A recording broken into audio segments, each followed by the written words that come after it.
what's the best way to find out if a product does not have emulsifiers in it? Check the ingredient list. And go to Chat GPT. Chat GPT. I mean, I'm really big.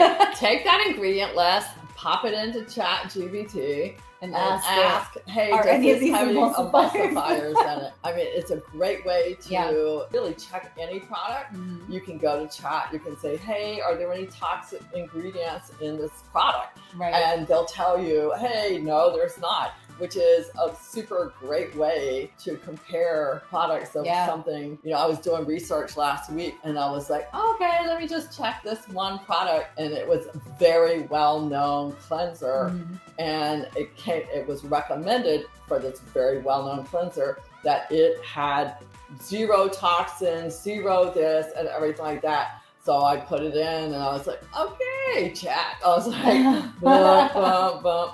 You know, and it's not like the law, right? Because it's artificial intelligence, but it's you still have to double check. You still have to do your own research, but it does give you a guideline to help you actually see